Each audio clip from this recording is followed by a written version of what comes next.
Welcome to the 5-Minute History Podcast, where every week we tell you interesting things from history in about 5 minutes.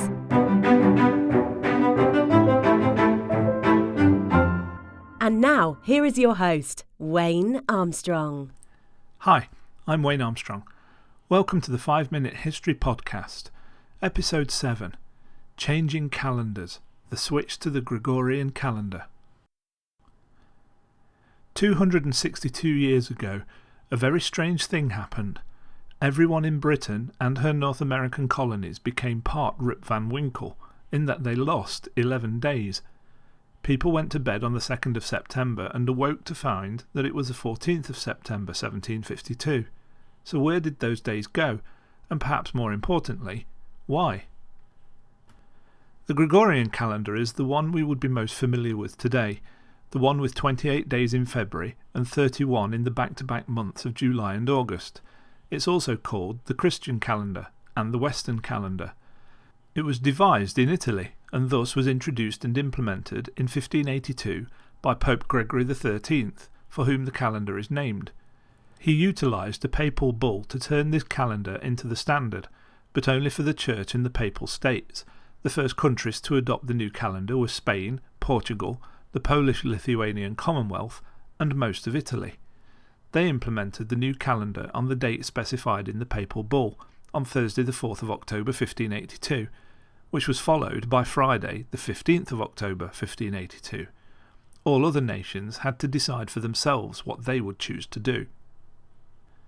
The creator of the calendar was one Luigi Lilio, a philosopher, doctor, and most importantly, astronomer. He died in 1576 and so never got to see his important creation put to use. His reforms of the calculation of the leap year and placing the date of Easter on the calendar based on moon phases solved a number of issues.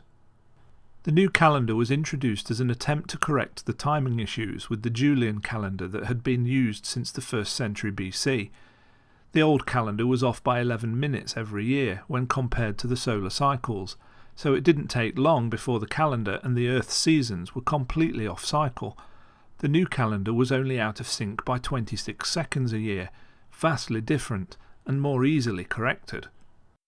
The matter came to the attention of the Pope because Easter was becoming increasingly off from the spring equinox, the date when it had been celebrated for ages ever since the First Council of Nicaea had set the date in 325 AD.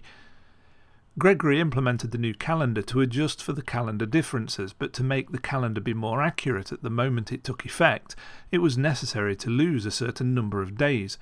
Over time, those 11 minutes every year had turned into days. Every nation had to lose some days when they made the switch, usually no more than 13. Interestingly, the longer a nation waited to convert, the more days it had to lose, which makes sense, due to the length of the time that the old Julian calendar lost. To try to adjust for the slight deviations that happen every year, there is a leap year built into the Gregorian calendar. Every 4 years, unless it is in a year divisible by 100, a leap day is added to February. To keep from getting too far off in the other direction, Lilio added a leap day back if the year could be divided evenly by 400. The new calendar kept the days much more in line with the equinox, so farmers could have consistently reliable days for their farming practices. Easter had defined ways to determine when it would fall every year, which pleased the Church no end. Since it was implemented by Pope Gregory, there were several powerful Protestants who were resistant to the change of calendar due to fears it was a political power grab by the Vatican to squelch the Protestants. This theory was not helped by the fact that predominantly Catholic nations were the first to adopt the new calendar, including the aforementioned Italy, Poland, Portugal and Spain, as well as France. The Orthodox churches of Europe were also reluctant to make the switch. It took nearly 30 years for the Germans to fully adopt the new plan and another 140 plus years for the British Parliament to vote to implement the Gregorian calendar and get in line with the other countries of Europe. Germany implemented the calendar in phases, with Catholic areas adopting it first, then the Protestant areas making the conversion several years later. When the Scandinavian nations of Finland and Sweden adopted the new calendar in 1712, they had to add a second leap day in order to make everything match, For that year only, February had 30 days. There are rumours that the change made British citizens take to the streets in protest. However, most official documents state that the protests were quite mild and not that significant in size. Perhaps the legend of the riots came from a William Hogarth painting titled "Give Us Our 11 Days", which depicted a rather chaotic scene. Britain was by far not the last nation to change the calendar.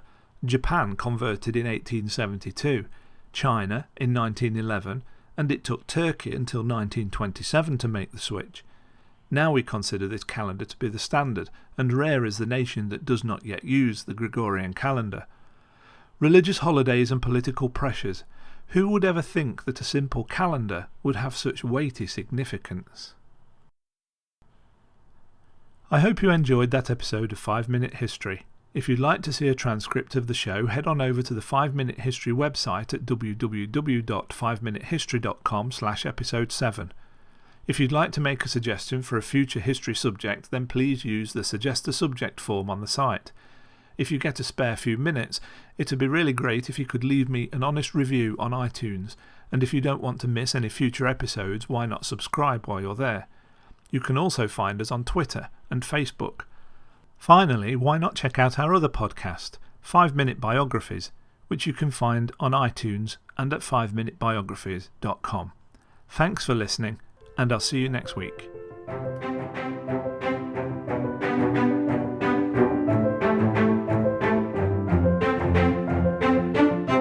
Thanks for listening to the 5 Minute History podcast at www.5minutehistory.com.